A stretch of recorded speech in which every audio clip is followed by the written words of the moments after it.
Krotchet. You're listening to Krotchet. This Krotchet podcast is originating from the Krotchet homepage at Krotchet.com. Your source for news, satire, reality, and fact-free analysis. Welcome.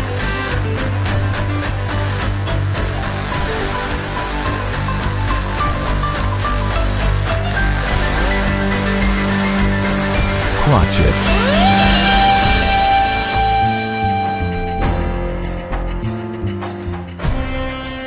Welcome to our very first episode of 2025, and after a hiatus of over 10 years, we're back with a new attitude. No, it's the same old snarky attitude, but with new listeners like you. You're very welcome. Let's get started.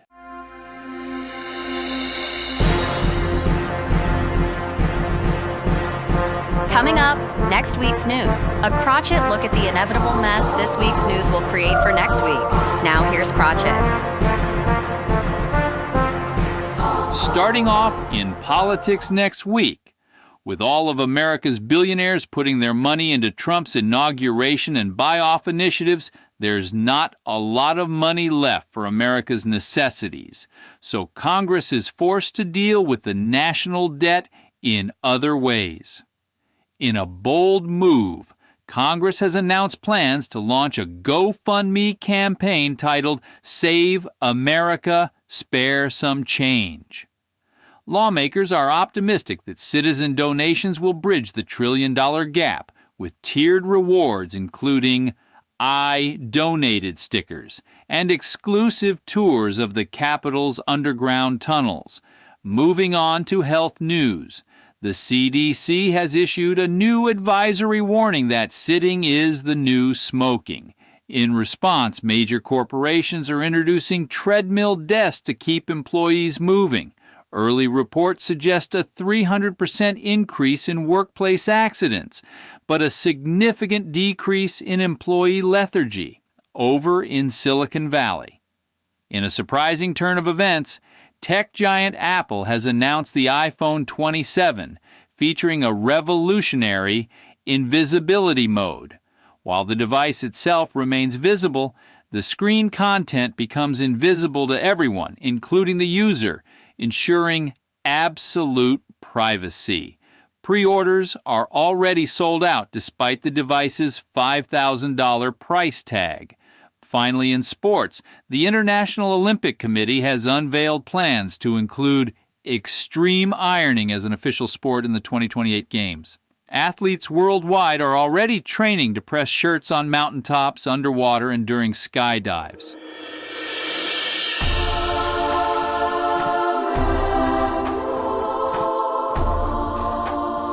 You're listening to Krotchet.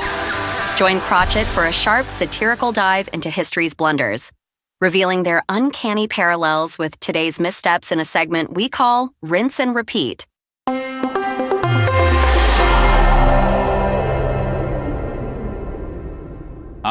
The Salem witch trials, one of the darker chapters of colonial America. The year was 1692, and the good people of Salem, Massachusetts were busy doing what good people of that time often did, keeping an eye on the neighbors, lest they be dabbling in something unholy.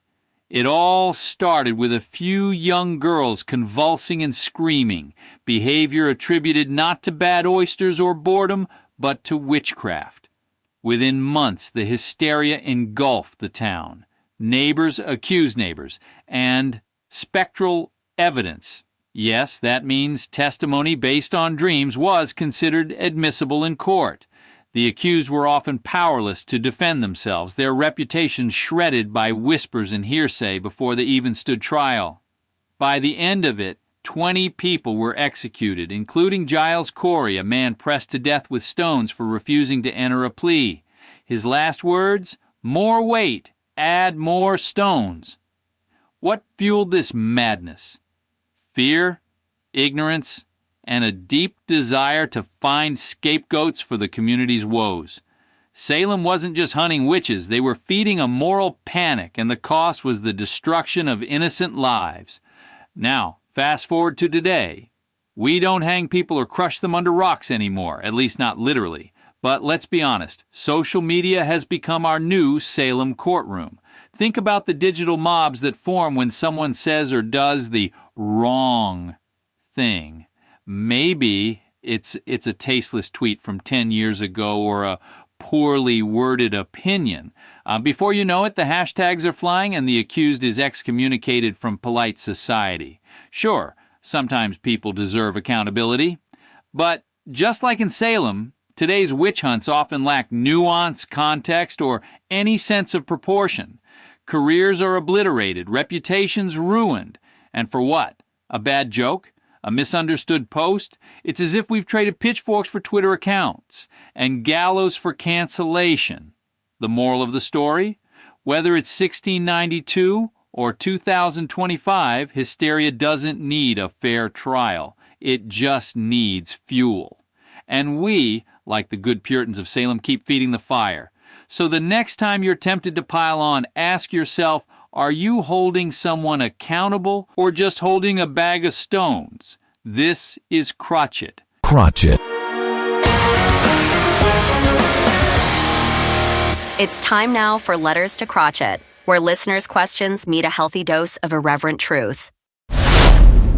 Time now for letters. Here's one from a befuddled listener. Dear Krotchet, what do you think about Elon Musk's latest project to implant chips in our brains? Should I get in line or keep my tinfoil hat on? Sincerely Wired and Worried. So, dear Wired, if you're willing to hand over your thoughts to the same guy who can't make Twitter work properly, by all means, queue up. Personally, I'm waiting for the day he turns his own brain chip into a Tesla autopilot.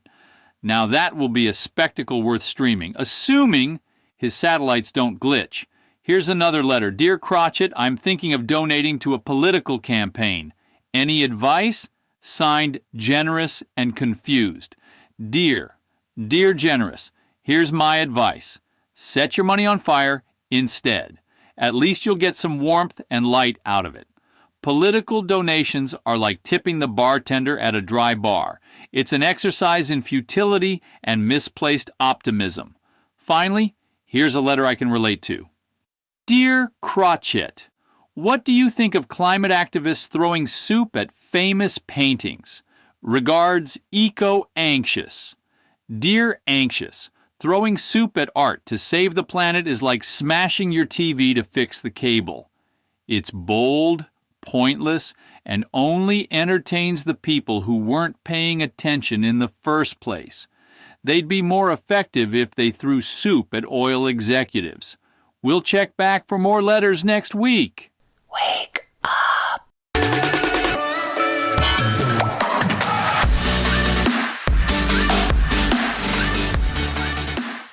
Today's feature, where Krotchet takes a deep dive into those uncomfortable truths we'd rather ignore, like discovering the good old days were mostly just bad decisions.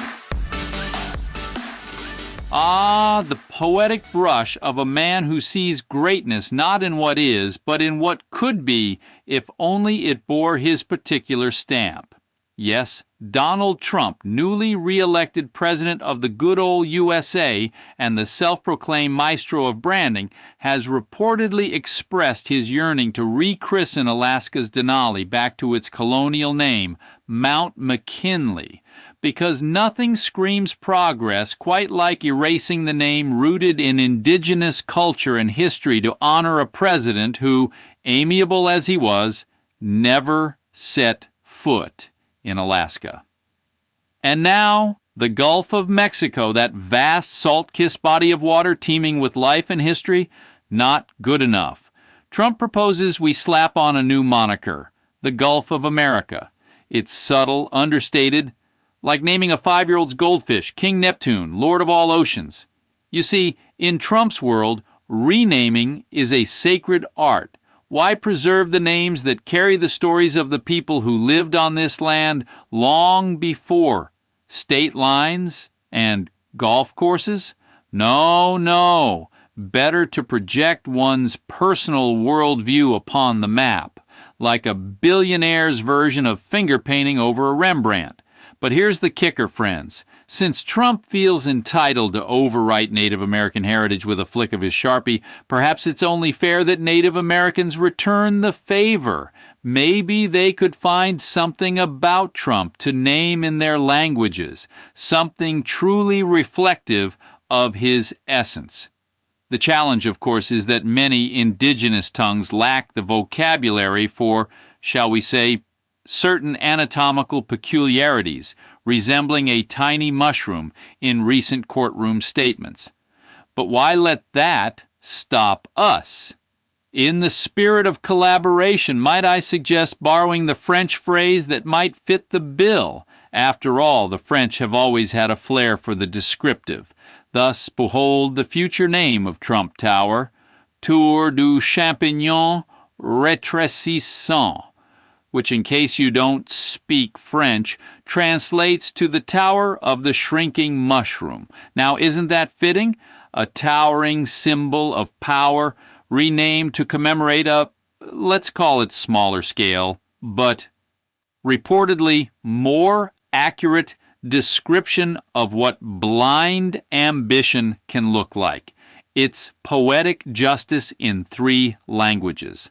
Now, if that doesn't inspire a man to rethink his renaming crusade, I don't know what will. Krotchet. You've been listening to Krotchet. Be sure to visit Krotchet.com for more opinions, ideas, and stories pertaining to our overly exaggerated sense of importance. Thanks for listening.